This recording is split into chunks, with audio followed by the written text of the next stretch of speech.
Kau ciptakan bintang-bintang dan gunung bersahutan menyatakan kuasa-Mu Tuhan. Maka jiwaku pun memuji-Mu, sungguh besar Kau Allahku. Maka jiwaku pun memuji-Mu, sungguh besar Kau Allahku. Ya Tuhanku, apabila ku renungkan pemberian-Mu dalam penebus, dan disalib bebanku ditanggungnya, darah kudus menghapus dosaku. Maka jiwaku pun memuji-Mu, sungguh besar Kau Allahku. Maka jiwaku pun memuji-Mu, sungguh besar Kau Allahku. Bapa kami yang ada dalam kerajaan surga, pada malam hari ini Tuhan, kami bersyukur kepadamu, kami memuji akan kebesaran-Mu, kami memuji Tuhan akan keagungan-Mu ya Bapa. Terima kasih Tuhan Yesus buat kesempatan pada malam hari ini. Kami mau nisbah keluarga Bapa, kami mau mendengarkan kebenaran firman-Mu. Biarlah Tuhan firman-Mu itu boleh menguatkan kami, menjadi tuntunan dalam hidup kami, dan biarlah firman itu Tuhan menjadi terang buat langkah kami. Terima kasih Tuhan Yesus. Di dalam nama Tuhan Yesus kami berdoa, kami mengucap syukur. Amin.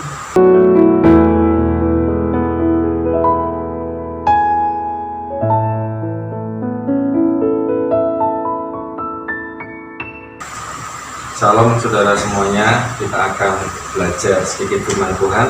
Kita baca Mazmur 121 ayat 1 sampai 3.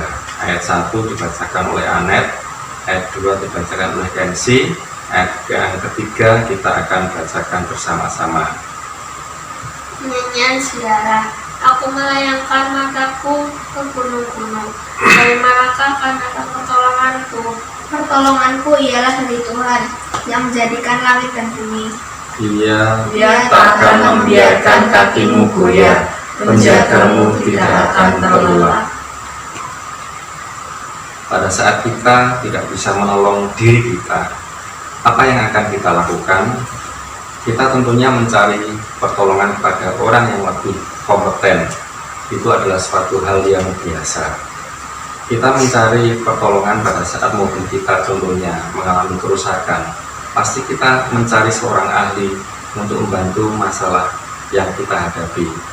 Demikian juga saat kita sakit. Yang keduanya, pasti kita akan mengalami kompetensi orang itu bisa tidak bisa menolong kita. Lalu kemanakah kita akan menolong? Kita mencari pertolongan pada saat orang yang kita harapkan itu tidak bisa menolong kita. Kita akan sedikit belajar tentang renungan kita ini. Pertama, saya akan membagikan manusia kecil di hadapan Tuhan. Siapakah manusia? Di antara sekian luasnya alam semesta yang diciptakan Tuhan, mata Tuhan tertuju kepada bumi. Di antara sekian banyak ciptaan Tuhan yang Tuhan tempatkan di bumi, mata Tuhan tertuju pada manusia. Namun manusia yang begitu kecil, masih ada lagi makhluk lain yang lebih kecil, contohnya virus yang sangat kecil.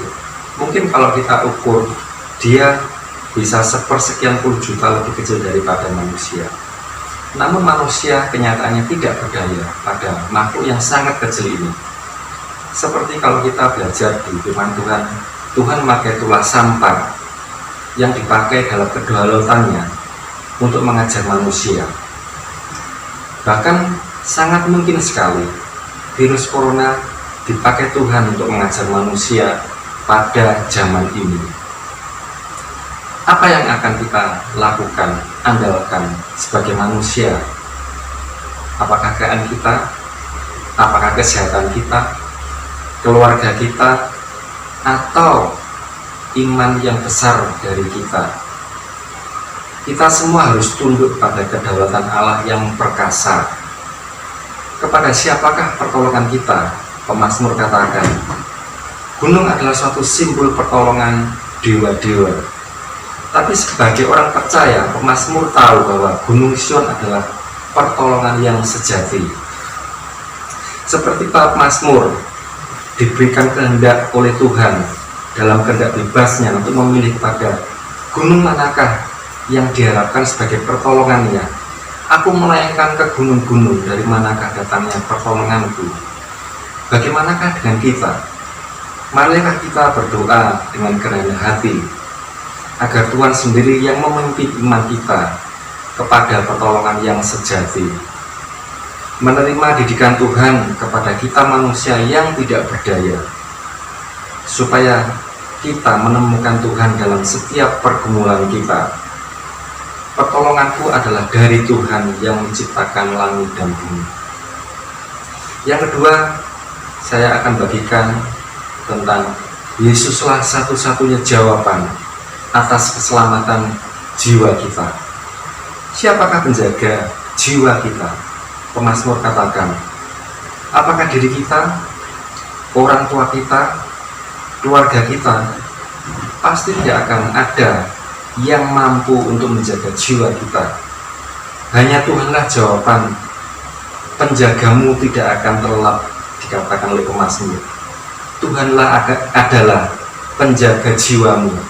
Tuhanlah adalah penjaga jiwa kita, pribadi lepas pribadi. Dia yang telah memilih kita. Dia juga yang memberikan jaminan jiwa kita sampai pada akhir zaman. Siapakah yang akan memisahkan kita dari kasih Kristus? Penindasankah? Kesesakankah? Penganiayaan, kelaparan? Tidak ada yang bisa memisahkan kita dari Kristus. Darah Kristus adalah jaminan kita. Itulah indahnya kepastian pemeliharaan atau providensia bagi kita umat pilihannya. Apabila ku mengagumi semesta alam yang kau ciptakan, kita akan melihat kebesaran Tuhan dan ketidakberdayaan kita sebagai manusia. Apabila ku renungkan pemberianmu dalam penebus, maka jiwaku memujimu. Sudahkah kita temukan kepastian jalan keselamatan bagi jiwa kita? Puji Tuhan, Yesuslah jawaban atas pergumulan kita sebagai manusia yang tidak berdaya. Tidak berdaya menghadapi hidup, dan khususnya tidak berdaya menghadapi dosa manusia. Kita akan berdoa. Bapa di surga, terima kasih buat kebenaran firman Tuhan untuk mengajar kami bagaimana kami, siapakah kami di hadapan Tuhan, siapakah kami manusia yang berdosa ini, siapakah kami manusia yang tidak berdaya ini menghadapi pergumulan hidup, menghadapi segala kesesakan hidup, bahkan menghadapi dosa yang menghimpit kami. Tapi puji Tuhan, Yesuslah adalah jawaban bagi setiap pergumulan kami. Yesuslah adalah jawaban bagi jiwa kami yang berdosa. Terima kasih Bapa, kiranya Engkau sendiri yang memberikan kami anugerah keselamatan-Mu bagi kami, untuk kami menemukan jawaban yang sejati hanya oleh Yesus. Itu adalah jawaban yang sejati bagi kami. Terima kasih Bapa di surga, dan nama Yesus Tuhan dan Juru Selamat kami yang hidup, kami berdoa. Amin.